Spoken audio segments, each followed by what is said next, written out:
Hello students, welcome to my class. तो बच्चों, आज हम डिस्कस करेंगे सेंट्रोसोम के बारे में। ठीक है, तो सबसे पहले हमें समझना है कि सेंट्रोसोम को किसने डिस्कवर किया था। तो सेंट्रोसोम को डिस्कवर किया था वैन बेंडेन ने। ठीक है, किसने डिस्कवर किया था? वैन बेंडेन ने। वो भी कब? 1887 में। क्लियर है? याद रहेगा? अच्छा भाई, नेक्स्ट देखो। फिर अगला है आपका टर्म और स्ट्रक्चर किसने दिया था? टी बोवरी ने। Clear? Term and structure of centrosome was given by T Boveri. Okay, अब हम अकरेंस देखते हैं कि एग्जैक्टली सेंट्रोसोम कहाँ प्रेजेंट होते हैं।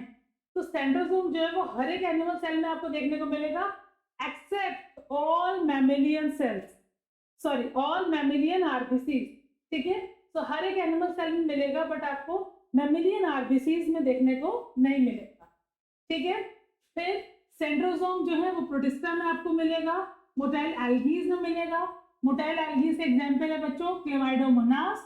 ठीक है, अब किस में एब्सेंट है सेंट्रोसोम? प्रोकैरियोट्स में, फंगाई, जिम्नोस्पर्म्स एंड एंजियोस्पर्म्स। इनमें आपको सेंट्रोसोम नहीं मिलेगा। ठीक है, centrosomes are absent in prokaryotes, fungi, gymnosperm and angiosperm. सारे मेन पॉइंट्स बता रही हूँ आपको, ध्यान से नोट कर लो। ठीक है, देन अब हम डिस्कस करेंगे इसका स्ट्रक्चर। ठीक है, अब हम डिस्कस करेंगे इसका स्ट्रक्चर। तो सबसे पहले आपको समझना है, मैंने ये एक सेल ड्रॉ करी हुई है और ये है बच्चों सेल की प्लाज्मा मेम्ब्रेन। ठीक है, अब सेंटर में आपको जो स्ट्रक्चर दिख रहा है वो स्ट्रक्चर बच्चों किसका है? आप कहोगे न्यूक्लियस का। ठीक है, और न्यूक्लियस के सराउंडिंग में एक बहुत ही पतली सी मेम्ब्रेन होती है और उस पर्टिकुलर मेम्ब्रेन को हम लोग क्या बोलते हैं? सेंट्रोसोम। ठीक है, अब सेंट्रोसोम के इनर में और न्यूक्लियर मेम्ब्रेन के आउटसाइड में आप देखोगे तो आपको एक डार्क जोन दिखेगा। सो वो जो डार्क जोन है उसी को हम बोलते हैं सेंट्रोस्फियर, और बच्चों उसी को हम लोग बोलते हैं नीटोप्लाज्म। ठीक है, और जो आपका जो डार्क जोन है वो क्या कंटेन करता है? आप कहोगे सेंट्रियोल्स। ठीक है, क्या कंटेन करता है? Paired centriole. ठीक है, फिर से सुनिए, हमने अभी आपको ये बताया है कि जो न्यूक्लियस है उसके सराउंडिंग में एक यूनिट मेम्ब्रेन है। ठीक है, बहुत ही थिन यूनिट मेम्ब्रेन है। तो वो जो मेम्ब्रेन है प्योर यूनिट मेम्ब्रेन नहीं है, एक थिन लेयर है, और उस थिन लेयर को हम लोग क्या बोल रहे हैं? सेंट्रोसोम। सेंट्रोसोम के इनर में आप देखोगे, न्यूक्लियर मेम्ब्रेन के आउटसाइड में देखोगे तो आपको एक रीजन मिलेगा, डार्क जोन मिलेगा। उस डार्क जोन को हम लोग क्या कहेंगे? Centrosphere, also known as kinetoplasm, contain paired cell organelle, paired body called centriole। ठीक है, क्लियर है? अब आपसे पूछा जाता है इसका फंक्शन। ठीक है, तो सेंट्रोसोम का एग्जैक्टली मेन फंक्शन क्या होता है? सेंट्रोसोम का बच्चों मेन फंक्शन होता है, अगर हम बात करें इसके मेन फंक्शन की, तो देखिए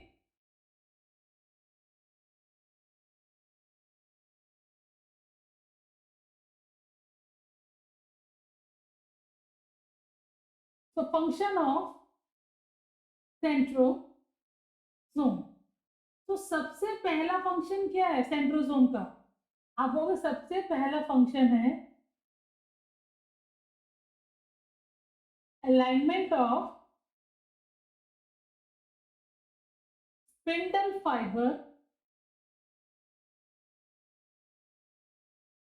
एंड एस्टर। ठीक है, at the time of cell division. समझ में आया बच्चों? सेल डिवीजन के टाइम पे सपोज ये स्ट्रक्चर आप देख रहे हो। ठीक है, अब ये है सेंट्रियोल, पेयर्ड सेंट्रियोल। अब आपको यहाँ पे दो दिख रहे हैं, तो ये पेयर्ड सेंट्रियोल रेप्लिकेट कब करते हैं?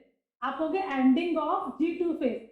जैसे G2 फेज खत्म होती है इंटरफेज की, तो जो सेंट्रियोल्स होते हैं वो सेल्फ रेप्लिकेट करते हैं। ठीक है, और जैसे वो रेप्लिकेट करते हैं, रेप्लिकेट क्यों करते हैं? ताकि वो अलाइनमेंट एग्जैक्ट पोजीशन प्रोवाइड कर पाए स्पिंडल फाइबर्स को। ठीक है, और एस्ट्रल रे। और ये प्रोसेस कब होता है स्पिंडल फाइबर का? फॉर्मेशन कब होता है? At the time of cell division. Clear है, इतना समझ में आया? तो सबसे पहला फंक्शन समझ में आ गया, alignment of spindle fibre and aster at the time of cell division. ठीक है, ये सबसे पहला फंक्शन है। और दूसरा फंक्शन है, ये क्या प्रोवाइड करते हैं? Centrosome provide basal body, centrosome provides basal bodies, ठीक है, और वो बेसल बॉडीज किसका फॉर्मेशन करती है? सीलिया एंड फ्लैजिला का। तो अब लिखिए which give rise to, which give rise to cilia and flagella.